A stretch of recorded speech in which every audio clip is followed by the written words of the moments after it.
Cheers, guys, and welcome to Uncle Scott's Pancast.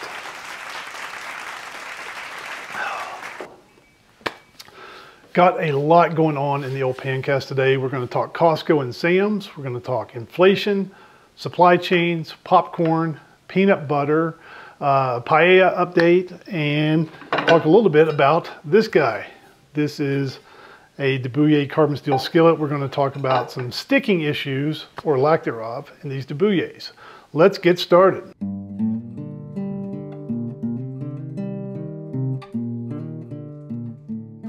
Okay, I want to start out with an email from Carlton Wagner. He's writing about this Debouillé omelet pan, carbon steel, and he says his pan has a stupid B logo engraved in the middle of the pan. Now, whether you think it's stupid or not, I kind of like the little B logo. There is a slightly raised little B logo right there in the middle of the pan. You can feel it. And what he wants to know is, does that B logo cause sticking? I actually had this problem myself.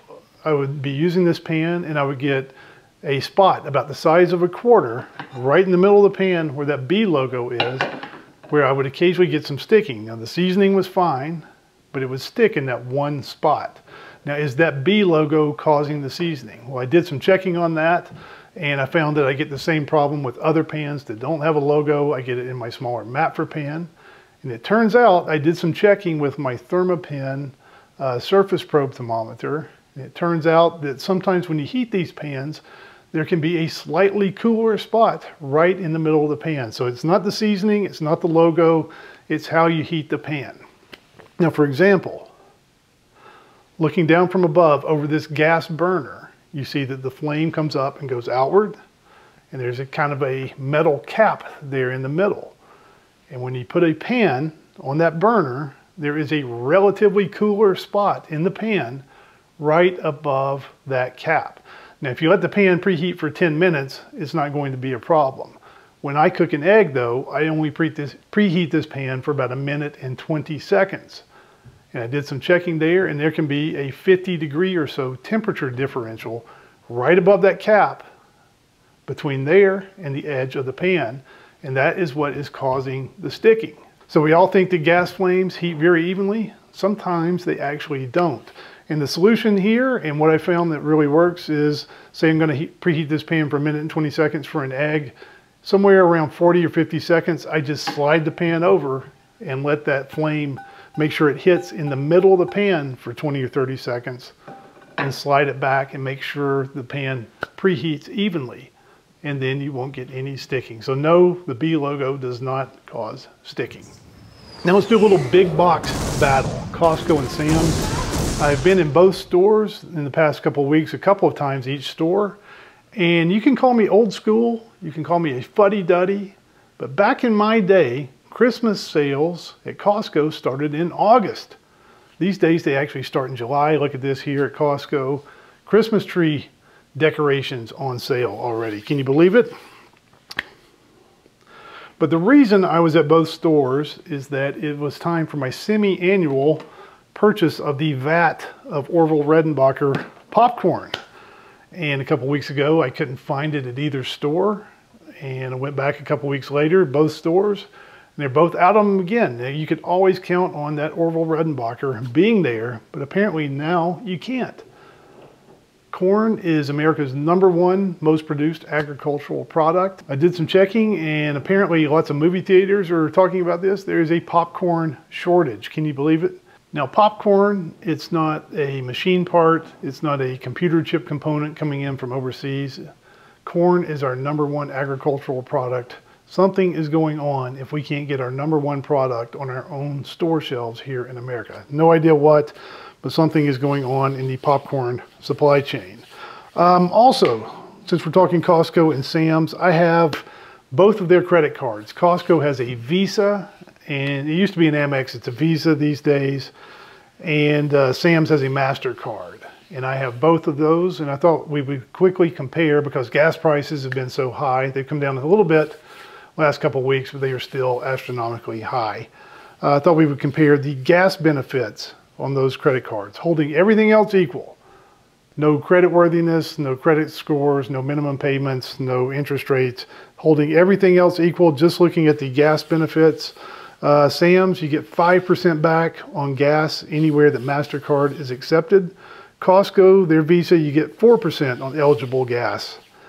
Sam's is up to $6,000 in a year, and Costco's is on the first $7,000. So that first $6,000 of gas, if you're looking to save an extra percent, Sam's might be the way to go. And if you're going to spend a lot, you might want to get that Costco Visa. I have no relationship with either company. It's just my wife works out of town. We're spending $800–900 a month on gasoline these days, and I thought I would pass along a few money-saving tips there. Now, if you're going to get one of these credit cards and go buy a computer, a big screen TV, a bunch of groceries, and carry those at 20-something% interest, don't do it. If you pay your bill every month and you're buying gas anyway, why not save an extra percent? And I don't know if anyone is interested in this or not. When I was at Costco, I ran across these Seagate 8 terabyte backup hard drives. Only about 120 bucks. I thought it was a screaming deal. Once again, I don't get any commission off this stuff. It's just a deal I thought you guys might be interested in. I go through tons of these things. I have hours and hours and hours of video of frying pans that eats through hard drives. But I generally try to find hard drives that cost roughly $20 per terabyte. If I can get somewhere around $20 a terabyte, it's pretty good. These 8 terabyte ones at Costco, about 120 bucks, so that's down around $15 a terabyte. Pretty screaming deal there. Now let's talk a little bit about Wal Mart. They had an earnings update last week, and they said food inflation is double digits and higher than at the end of Q1.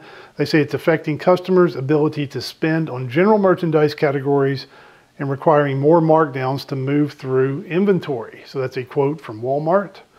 And what this means for us and what I think is going on, I've seen this from other companies, Target and Best Buy and some of the others, it seems that people are spending their money on food and things like soap and detergent and gasoline, kind of the necessities and the basics. But they are not spending on kind of those more durable goods, maybe things like TVs or furniture. Good news here, though, is that if you've been in the market for some of these things, there's going to be some big markdowns coming. And I think if you wait a couple months to buy a TV or new set of cookware or whatever, you might find some bargains. Let's talk peanut butter for a moment. Jif had a big recall. We've been Jif people around here. My little son loves it, and we've talked about being a little bit more prepared these days, not being hoarders, not going to eastern Montana and digging a bunker, but also being prepared enough so we're not waiting in lines for toilet paper should something hit the supply chain. Trying to find that nice balance of being prepared without going crazy. I tend to pick up extra jars of peanut butter from time to time, put those in the supply closet, and they're there should anything happen. Well, I started noticing that at Walmart, the grocery store, at Sam's and Costco, Jif was gone. I couldn't find any Jif, and I thought maybe something's up with the supply chain. I checked into it. There was a big recall. So if you haven't heard about this, it happened about a month ago, but there was a recall on Jif, and you can look up the numbers, the product codes to see if any of yours was affected. Went to the supply closet, and lucky me, I've got 4 jars that have been recalled. I'd already eaten through a 5th and didn't die, but I got to take some of these things back. You can still take them back. But that's the reason you can't find much Jif. So we switched over to Skippy for my son. And I kind of prefer Adams. I kind of like the all-natural peanut butter. Turns out, though, a little bug or feature of marriage. My wife doesn't like the size of the Adams peanut butter jar. Says it takes up too much room in the fridge. So I got to spend a day or two arguing about the size of peanut butter jars in the refrigerator, and I'm now been beaten into submission. I'm not buying the big Adams. I have to go find the Adams somewhere else in smaller sizes. Oh well, one of the little quirks of marriage. Back on Walmart, they say food inflation running over 10%. That's roughly 1% a month. If I remember correctly, the old estimation, the rule of 72 from finance classes, 1% a month, prices should double in about 6 years from here. So if you think things are expensive now, in 2028, they're probably going to be double unless something changes.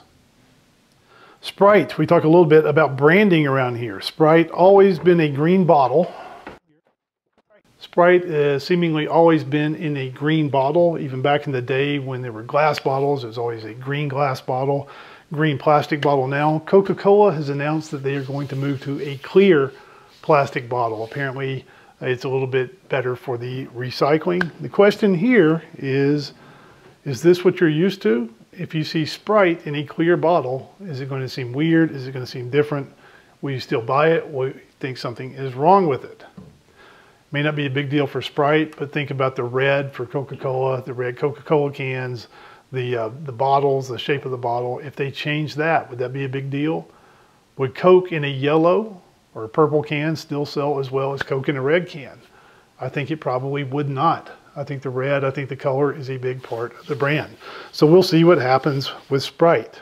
Talking about the Debouillé, almost impronounceable. Inocuivre. What? Inocuivre. Stainless steel lined copper pans.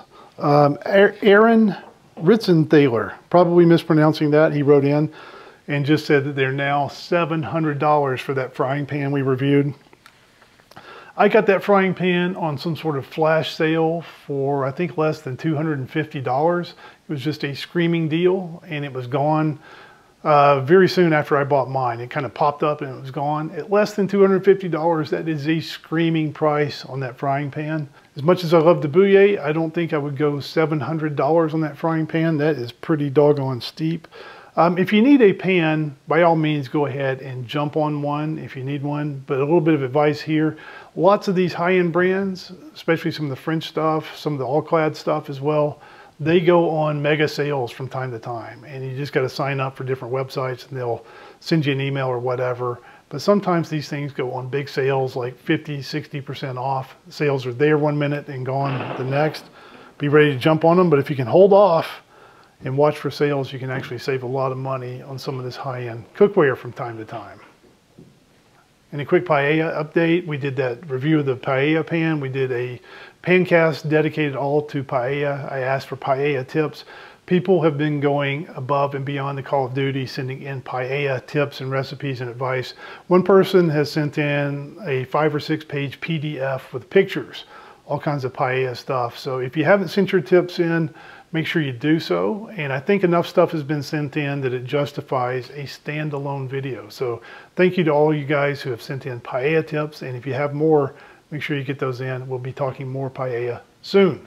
Okay, I think that about wraps her up. Thank you for watching. We'll see you again next time on Uncle Scott's Pancast.